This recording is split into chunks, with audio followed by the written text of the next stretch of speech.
students, আজি মই সমান্তৰ প্ৰগতিৰ অনুকূলনী 5.3 আলোচনা কৰিম। কোশ্চেন নাম্বাৰ উদাহৰণৰ 12 নম্বৰ আলোচনা কৰিম। তোমালোকে কিতাপটো ওলাই লোৱা। উদাহৰণৰ 12 নম্বৰটো কৰিম, উদাহৰণৰ 15 নম্বৰ কৰিম, লেসনৰ 10ৰ 2 নম্বৰটো কৰিম, কোশ্চেন নাম্বাৰ 12 কৰিম, 14 কৰিম। তো তোমালোকে কিতাপটো ওলাই লোৱা আৰু উদাহৰণৰ 12 নম্বৰ কোশ্চেনটো চোৱা। তো উদাহৰণৰ 12 নম্বৰ কোশ্চেনত কি দিয়া আছে তোমালোকে এটো চাবা। 12 নম্বৰ কোশ্চেনত কি দিয়া আছে? উদাহৰণৰ 12 নম্বৰ, এটা এপিৰ প্ৰথম 14টা পদৰ যোগফল দিয়া আছে 105। প্ৰথম পদ 10, তাৰ 20তম পদটো উলোৱা। এটা এপিৰ প্ৰথম 14টা পদৰ যোগফল, তাৰ মানে S14 ইকুৱেল দিয়া আছে 1050। যোগফল দিয়া আছে কেইটা পদৰ? 14টা পদৰ। লিখিলো। তাৰ পিছত দিয়া আছে প্ৰথম পদ মানে a মানে দিয়া আছে 10, তাৰ 20তম পদ উলোৱা বুলি কৈছে। 20তম পদ A20 আমাক উলাব দিছে। সলিউশন। এতিয়া A20 যদি উলাব লাগে an ৰ সূত্ৰ ব্যৱহাৰ কৰিব লাগিব। an ৰ সূত্ৰ ব্যৱহাৰ কৰিব হলে আমাৰ কি লাগিব? a লাগিব, n লাগিব, d লাগিব। ইয়াতে n টো তো দিয়া আছে 20টা পদৰ, 20তম পদটো উলাব দিছে মানে n দিয়া আছে, a দিয়া আছে, কিন্তু d টো দিয়া নাই। তো d টো উলাব লাগিব। তাৰ কাৰণে আমি sn ৰ সূত্ৰটো লিখিম।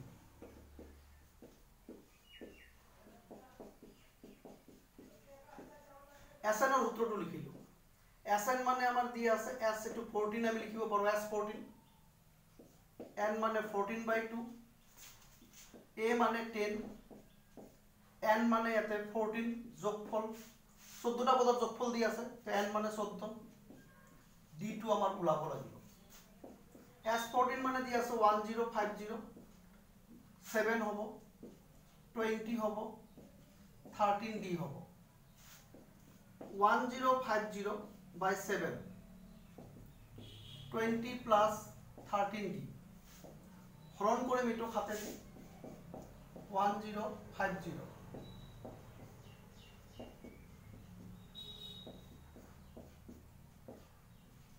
150 হ'ব,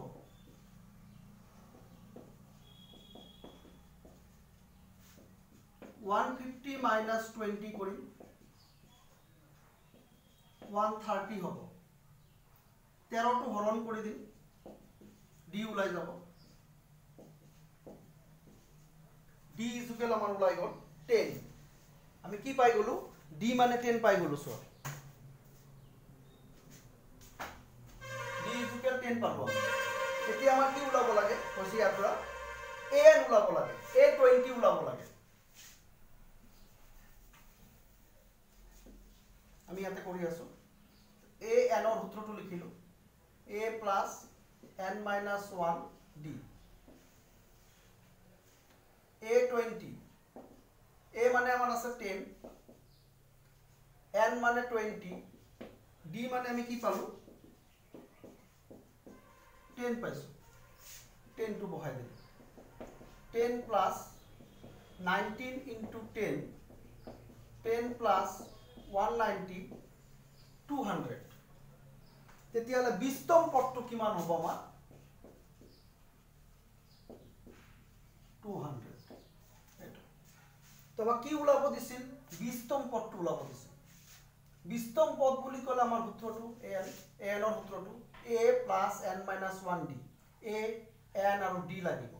আমি প্ৰশ্নটোত চালো a দিয়া আছে, n 20 দিয়া আছে, d টো দিয়া নাছিল। কিন্তু তাৰ হলনি কি দিয়া আছিল? 14টা পদৰ যোগফল দিয়া আছে। আমি যোগফল যেটো দিয়া আছে যোগফলৰ সূত্ৰটো লিখিম। যোগফল দিয়া আছে, যোগফলৰ সূত্ৰটো লিখিম। কেইটা পদৰ যোগফল দিয়া আছে? 14টা পদৰ যোগফল দিয়া আছে। আমি লিখিছো এটো। লিখি ইয়াৰ পৰা আমি কি উলাই লম? d টো উলাই লম। d টো উলাই লৈছো। উলাই লৈ আমি A20 উলাইছো। তো আমি কোশ্চেনটো বুজি পাব লাগিব যে কি দিয়া আছে, কি উলাব দিছে, তাৰ কাৰণে আমাৰ কোনটো পদ উলাই লব লাগিব। তেনে কৰি আমি 12 নম্বৰ কোশ্চেনটো কৰিলো এইবাৰ তোমালোকে চাবা কোশ্চেন নাম্বাৰ 15 উদাহৰণৰ 15 নম্বৰ কোশ্চেনটো চাবা উদাহৰণৰ 15 নম্বৰ এটা আমি মুছিলো উদাহৰণৰ 15 নম্বৰ কোশ্চেনটো তোমালোকে এতিয়া চাবা উদাহৰণৰ 15 নম্বৰ কোশ্চেনটো দিয়া আছে চোৱা এটা সংখ্যা তালিকাৰ প্ৰথম 24টা পদৰ যোগফল নিৰ্ণয় কৰা এখন সংখ্যা তালিকাৰ প্ৰথম 24টা পদৰ যোগফল নিৰ্ণয় কৰা 24টা পদৰ যোগফল ওলাব দিছে তাৰমানে n মানে দিয়া আছে 24 নিৰ্ণয় কৰা যাৰ nতম পদটো an = 3 + 2n এটো দিয়া আছে তো ইয়াৰ পৰা আমি কি কৰিব লাগিব n মানে সংখ্যা স্বাভাৱিক সংখ্যা আমি ইয়াৰ পৰা এটা এপি গঠন কৰিব লাগিব কাৰণ 24টা পদৰ যোগফল যদি ওলাব লাগে অকল n দিয়া থাকলে নহব আমাৰ a লাগিব আৰু d লাগিব এই কাৰণে 24টা পদৰ যে আমি যোগফল ওলাম তাৰ কাৰণে এটা এপি গঠন কৰিব লাগিব আমাৰ ডাইৰেক্ট এপি দিয়া নাই ইয়াতে an = 3 + 2n দিয়া আছে ইয়াৰ পৰা আমি এটা এপি গঠন কৰিব লাগিব তো n মানে আমি ধৰিলো 1 2 3 ... বহুৱাই পাম an প্ৰথমতে আমি an = 3 + 2n লিখিলো প্ৰথমতে আমি 1 বহাম 3 + 2 * 1 3 + 2 5 হ'ব a2 বহাম 3 + 2 * n ৰ হৰণি আমি 2 বহাই দিম এবাৰ 2 3 + 4 7 হল a3 বহাম n মানে 3 বহাম আমি 2 * 3 এনে কৰি আমি উলাই থাকিব পাৰো সো ap2 হ'ব সমান্তর পদ্ধতিটো হ'ব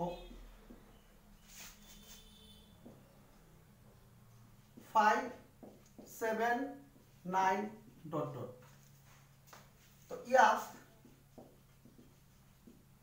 a মানে হল আমাৰ 5 d মানে 7 - 5 2 n মানে দিয়া আছে 24টা পদৰ যোগফল s24 এটো ওলাব দিছে তেনে কৰি এপি গঠন কৰি লব লাগিব তো আমি ইয়াতে কৰি আছো তো সলিউশনটো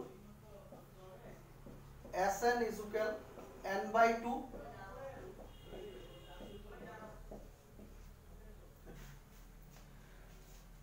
কেইটা পদৰ যোগফল ওলাব দিছে 24টা পদৰ আমি লিখিলো 24/2 2 a মানে হল আমাৰ 5 n মানে হল 24 আৰু d মানে হল আমাৰ 2 দুই দি হৰণ কৰিম এটো 12 হ'ব 10 হ'ব 23 * 2 12 10 46 12 56 আৰু 12 টো আমি পূৰণ কৰিম তো 56 আৰু 12 পূৰণ কৰিলে 12 672 এটো হ'ব 672 হ'ব আমাৰ তো এনে কৰি আমি এপি গঠন কৰি লব লাগিব লৈ আমি যোগফলটো ওলাব লাগিব ঠিক আছে তো আমি উদাহৰণৰ 15 নম্বৰটো কৰিলো এবাৰ ঠিক এনেকা ধৰণৰ কোশ্চেনে কৰিম আৰু এটা তোমালোকে কোশ্চেন নাম্বাৰ 10 টো ওলাবা কোশ্চেন নাম্বাৰ 10 ত চোৱা একে ধৰণৰ কোশ্চেনে দিয়া আছে দেখুৱা যে a1 a2 ...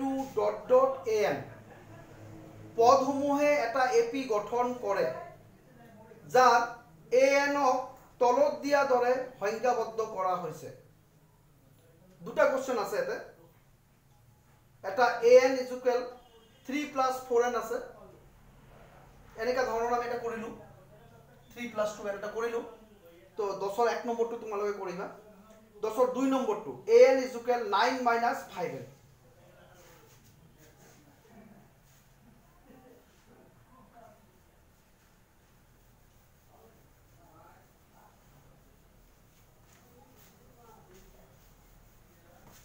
তেতিয়া হল আমি কোশ্চেনটো 10ৰ 2 নম্বৰ তোমালোকে নিশ্চয় চাইছা কোশ্চেনটো তো এবাৰ সংখ্যাবদ্ধ দিয়া আছে কি 9 - 5n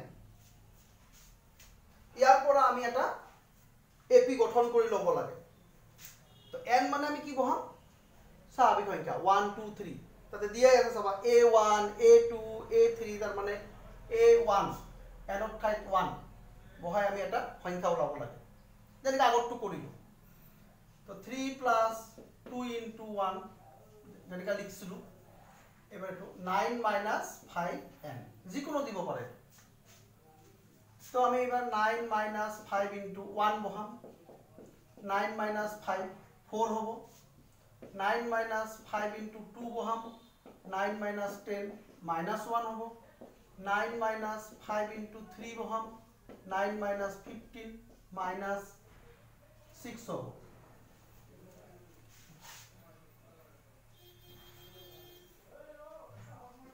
minus 5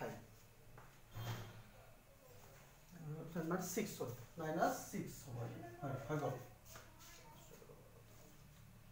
হৈ গ'ল তেতিয়ালে AP2 কি হ'ল 4 minus 1 minus 6 এনেকৈ আমি ওলাই থাকিব পাৰোঁ হৈ গ'ল আমি ইয়াৰ পৰা AP এটা গঠন কৰি ললো এতিয়া আমি A মানে ধৰিব পাৰিম A মানে হ'ব আমাৰ 4 D মানে ওলাব লাগে -1 -4 -5 n মানে কেইটা পদ ওলাব দিছিল তাতে দিয়া আছে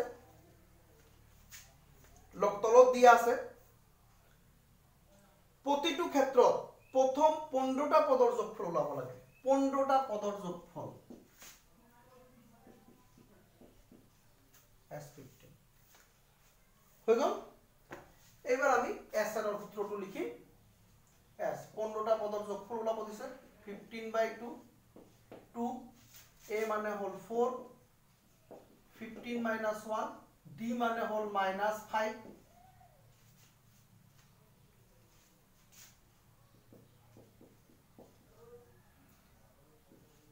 পূৰণ নকৰোটো আমি এনেকা ৰাখিম এতিয়া বিয়োগ কৰিলো এইবাৰ আমি কি কৰিম 2 দি 15 হৰণ কৰিব নোৱাৰো আমি ভিতৰৰ পৰা 2 এটা ধাৰ লম তো কিমান থাকিব 4 থাকিব 14 ৰ পৰা 2 ধাৰ ললে 7 থাকিব মন কৰিব 2 ধাৰ লৈছো 4 থাকিল 14 ৰ পৰা 2 ধাৰ লৈছো 7 থাকিল 2 2 ক্যান্সেল হল 15 প্লাসে মাইনাসে মাইনাস 35 15 এটো বিয়োগ কৰি -31 পূৰণ কৰি দিম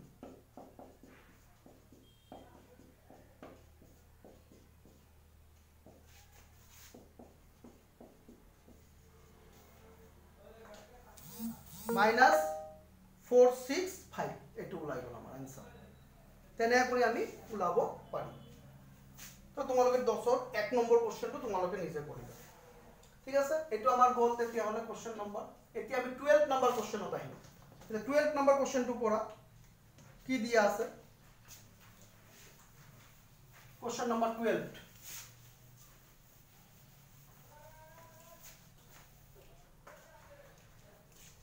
ছয়েৰে বিভাজ্য প্ৰথম 40টা ধনাত্মক অখণ্ড সংখ্যাৰ যোগফল 12 নম্বৰ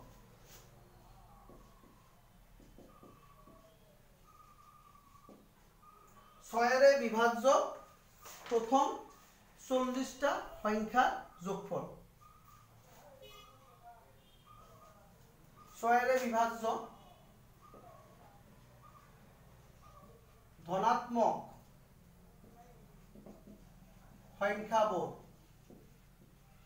হল আমি এনেকা লিখি ললো ছয়েৰে বিভাজ্য ধনাত্মক সংখ্যাবোৰ হল ছয়েৰে বিভাজ্য প্ৰথম 40টা ধনাত্মক অখণ্ড সংখ্যাৰ যোগফল ওলাব দিছে তো আমাৰ এটা তালিকা বনাব লাগিব ছয়েৰে বিভাজ্য এটা এপি গঠন কৰিব লাগিব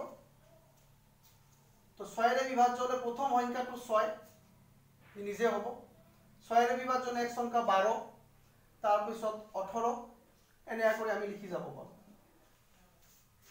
40টা ধনাত্মক অখণ্ড সংখ্যার যোগফল ওলাব দিছে তো ইয়াত a মানে হল 6 12 minus 6 6 n মানে 40 s 40 ওলাব দিছে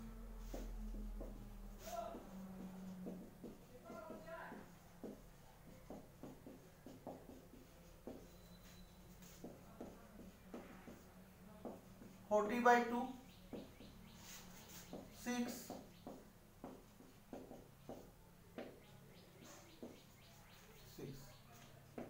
2 দিয়ে হরণ করিম 20 12 39 into 6 20 12 পূরণ কৰিব লাগে এটো 39 into 6 234 12 আৰু 234 আমি যোগ কৰি দিম 246 20 লগত পূৰণ কৰি দিম এটো 4920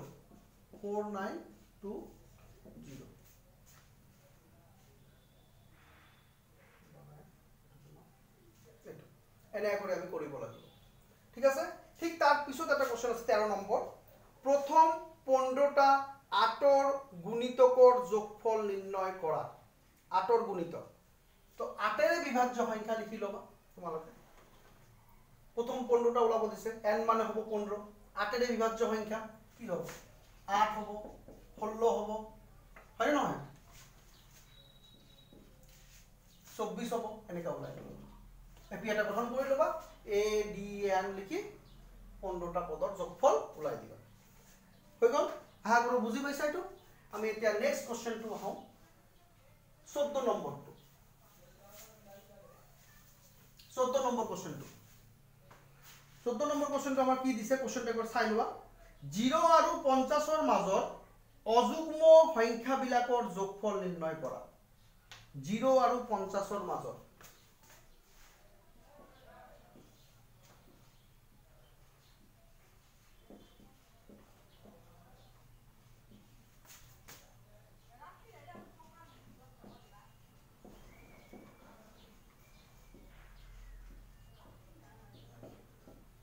0 আৰু 50 ৰ মাজৰ অযুগ্ম সংখ্যা হ'ব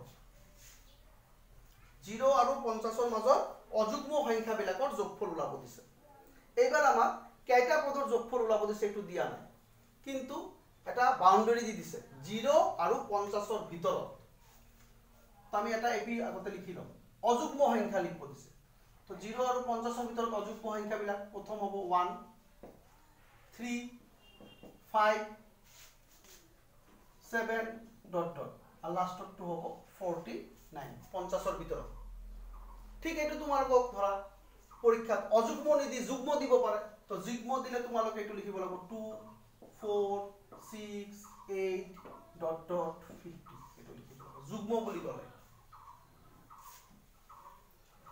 হৈ গল তো ইয়াত a মানে হল 1 d মানে হল 3 - 1 2 আৰু দিয়া আছে an অন্তিম পদটো দিয়া আছে আৰু যোগফল ওলাব দিছে তো আমি জানো যোগফল ওলাব হলে a d লাগিব আৰু কি লাগিব n লাগিব n টো ইয়াতে ডাইৰেক্ট দিয়া নাই তো আমি an ৰ সূত্ৰটো লিখিম 49 a মানে 1 n মানে ওলাব লাগে d মানে 2 49 minus 1 n minus 1 2 48 n minus 1 2 48 by 2 n minus 1 24 minus 1 paper plus 1 25 n মানে আমাৰ ওলাই গল কিমান 25 ওলাই গল এতিয়া আমাৰ কি ওলাব লাগে যোগফলটো আমি ওলাব পাৰো Sn is equal n by 2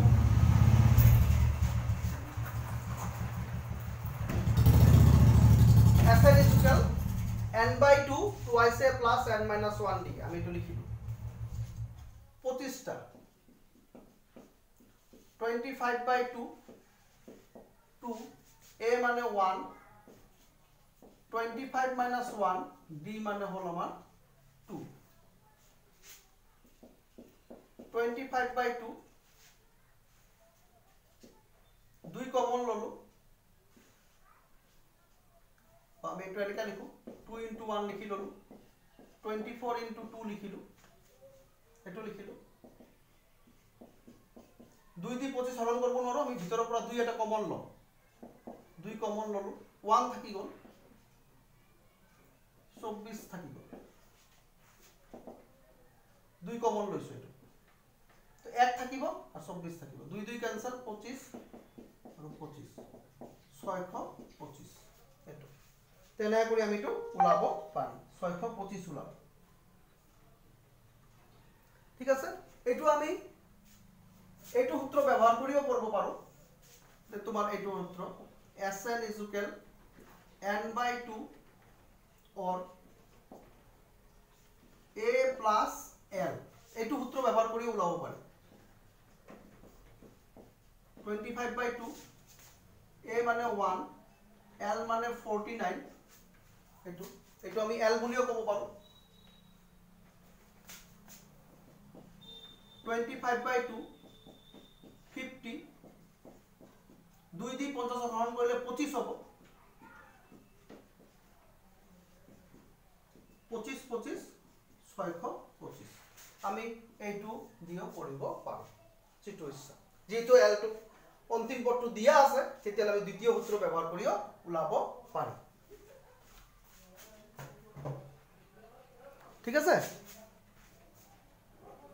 তাহা করে তোমালোকে একটু বুঝি পাইছা তো আমি আজি এখিনি লৈকে আলোচনাটো কৰিলো তোমালোকে কোশ্চেন নাম্বাৰ কোনটো কোনটো হোমওয়াৰ্ক দিলো তোমালোকে নিজে কৰিবা হোমওয়াৰ্কটো হল আমাৰ কোনটো 10 1 নম্বৰটো নিজে কৰিবা আৰু 13 নম্বৰটো এই দুটা তোমালোকে নিজে কৰিবা